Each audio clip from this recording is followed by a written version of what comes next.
अपने घर पर जब हम भगवान शंकर भोलेनाथ का रुद्राभिषेक करते हैं तो भगवान का अभिषेक करने से पहले भगवान के स्नान किए जाते हैं। तो स्नान की विधि क्या है आप देखिए। सबसे पहले भोलेनाथ भगवान को जो है एक परात में रखेंगे और बेलपत्र के साथ ही शिवलिंग को रखना चाहिए। कहा जाता है शिवलिंग बिना बेलपत्र के रखने से दोष लगता है।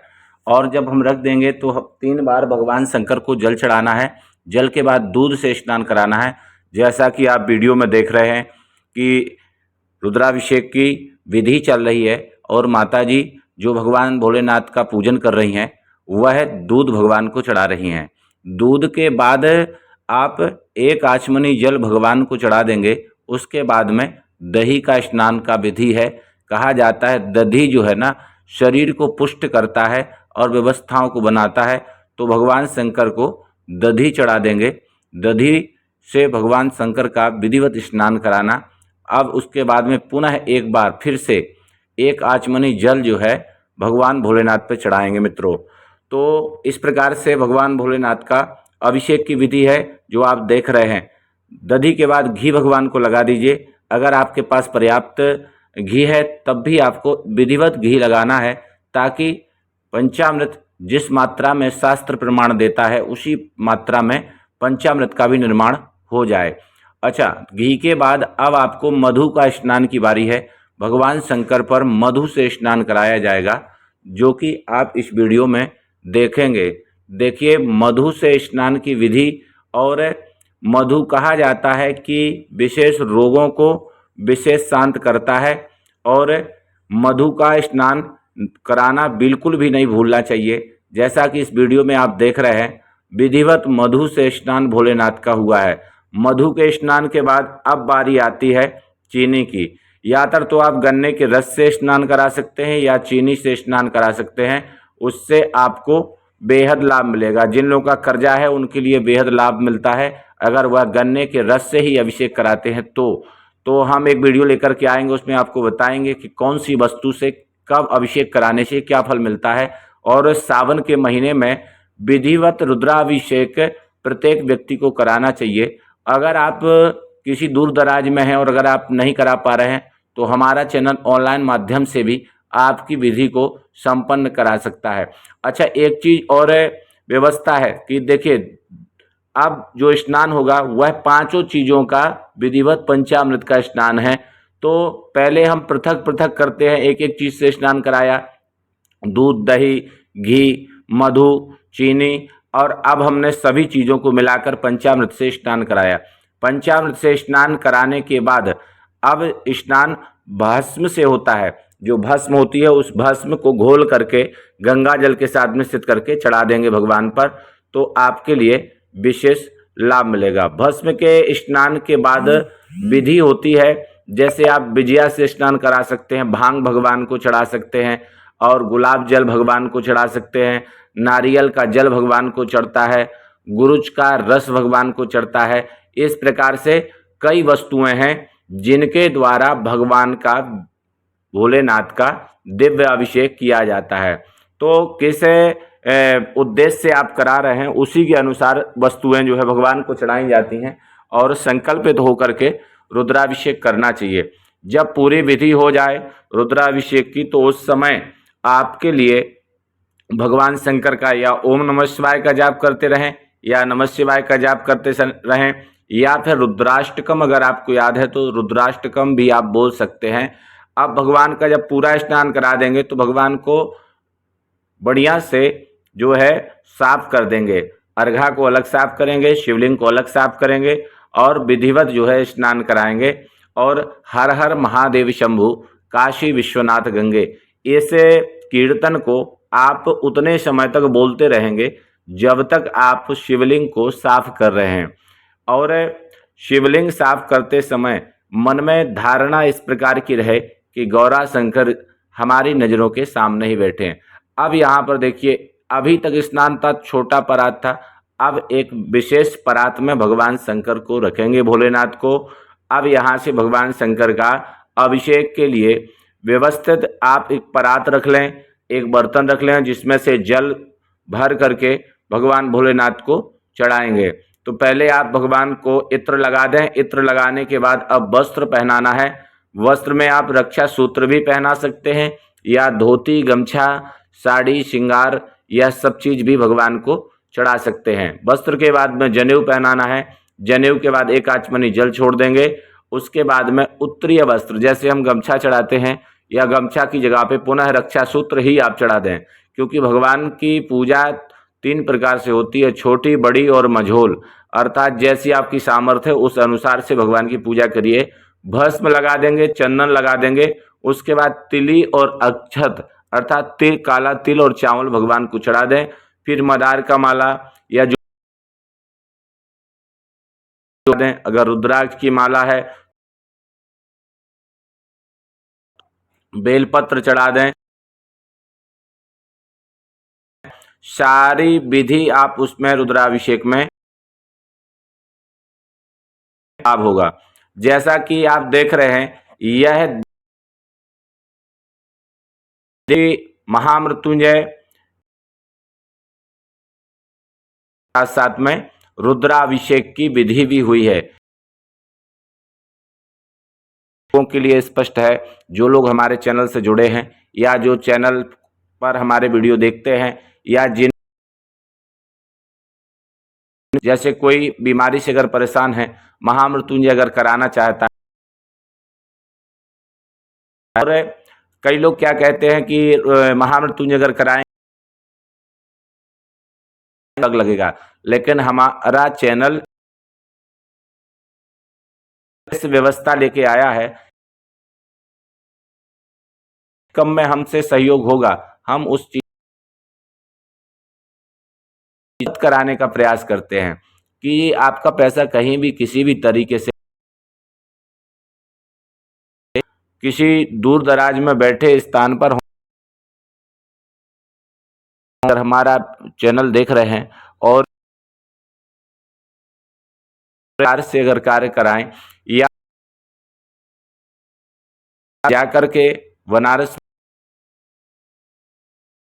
अपना रुद्राभिषेक कराएं या महा से कराएं, तब भी आप संपर्क कर सकते। आप संपर्क करने के बाद एक चीज विशेष सूचना ये भी है, वीडियो देखते हैं और चैनल पर बात या विचार या विमर्श करना है तो आप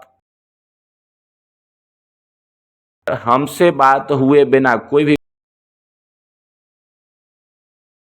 भेज दीजिए या फिर हम आप, क्योंकि हम निरंतर ये कहते हैं पूर्ण प्रमाणित होगी, का गलत ना हो। इसलिए हम बार बार लोगों से कहते हैं कि प्रयास करें, पहले बात करें, संतुष्ट हो जाएं, उसके बाद ही। अब यहाँ पर भगवान शंकर का देख रहे हैं आप, पूजन हो चुका है। पूजन होने के बाद में भगवान को जल अर्पण कर दिया गया, पूजन अर्पण कर दिया है।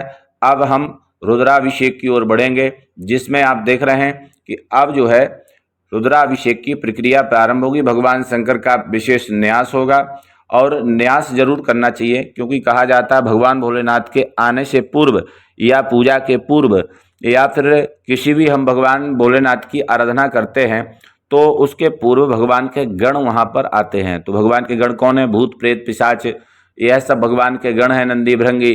तो इन सभी से सुरक्षित हम रहें ताकि हमारी पूजा में कोई व्यवधान ना हो। तो हम न्यास करते हो, न्यास करने के बाद फिर हम रुद्राभिषेक करते हैं या महामृत्युंजय करते हैं या फिर महारुद्र करते हैं। कई प्रकार से भगवान शंकर की विशेष आराधना होती है।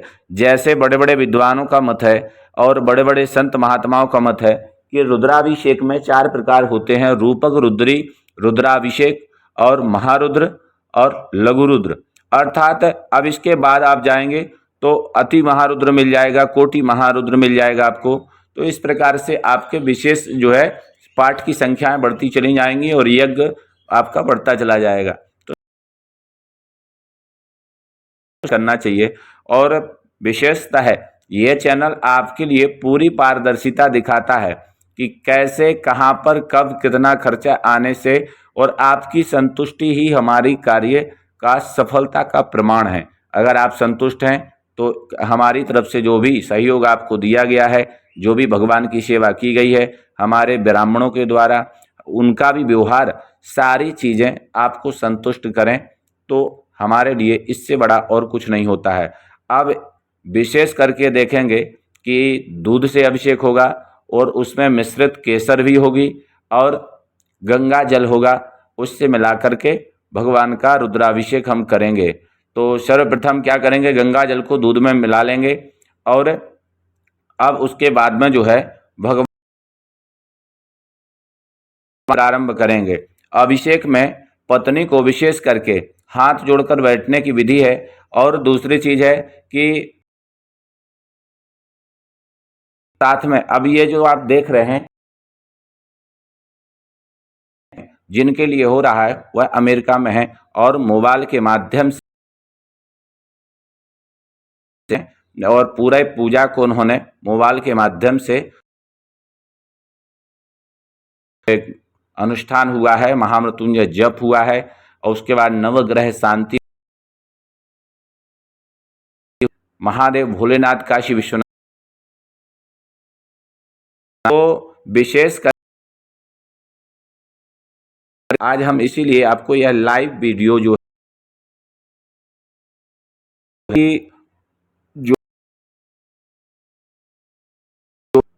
करते हैं तो उनके लिए इसे कैसे करना चाहिए, क्या विधि है, जिसमें हमने किया है बीज का और प्रथम कलश जो है रुद्राभिषेक प्रारंभ भगवान शंकर पर चढ़ रहा है। इस प्रकार रुद्राभिषेक आप अगर प्रत्येक सोमवार को कर, लोगों का ये होता है कि हमको मन से हम कहना चाहते हैं कि आप ओम नमः शिवाय के माध्यम से भी जल चढ़ा सकते हैं। तो अब आस पड़ोस में वैदिक विद्वान आपको अत्याधिक लाभ होगा। और कहा जाता है कि हर मनोकामना को पूरी करती है, जो तप करहि त्रिपुरारी। भगवान शंकर अनिष्ट को टालने वाले होते हैं, बड़े से बड़े संकट को टाल देते हैं। और प्रत्येक व्यक्ति के मन में ऐसा विचार होना चाहिए कि अगर हम संसार में हैं और परमात्मा की शरण में हैं तो जीवन का कल्याण हमारा निश्चित होगा। जहीं वेद नाथ होय हित मोरा और करहूँ सुबेग दास मैं तोरा। भगवान शंकर से यही प्रार्थना करिए कि हे भोलेनाथ, ये तो इस प्रकार से अगर आप प्रकार का लाभ और इसलिए हम यही कहना चाहेंगे कि जितना भी आप पत्री अर्पण करिए, जरूर करिए। और भगवान शंकर का दिव्य अभिषेक सावन आने वाला है तो सावन में करिए, उससे आपको हर प्रकार की जो भी चाहे आपका, देखिए जिनका विवाह नहीं हो रहा है उनके लिए भी विधि बताई गई है, जिनका कर्जा है उनके लिए भी विधि है, जो निरंतर बीमारी, और जितना भी आप श्रद्धा भाव से संकल्प रखेंगे तो सबसे विशेष जो होता है संकल्प ही होता, प्रधानता होती है, हमारे सामने वचनबद्ध हो जाएंगे वह हमारा पूर्ण हो जाएगा। तो अगर चैनल पर पहली बार आए हैं मित्रों तो चैनल को सब्सक्राइब कर लेना। ये चैनल पूर्ण रूप से निःशुल्क है, किसी भी प्रकार से कोई शुल्क नहीं है। और अभी तक सब्सक्राइब नहीं किया है तो कर लेना। और कोई मन में विचार हो तो कमेंट जरूर करना कि आपके लिए यह वीडियो कैसा लगा। और अगर आप बनारस आ रहे हैं तो ग्रहदशा चैनल पर संपर्क करें, हम आपका पूर्ण सहयोग करेंगे और आपके लिए भविष्य में यह चैनल उपयोगी होगा। जब भी मन में कोई प्रश्न आए इस चैनल पर कमेंट करेंगे, घर बैठे आपको एक उचित सलाह, उचित जानकारी आपको प्राप्त हो जाएगी। जय माता दी, जय काली।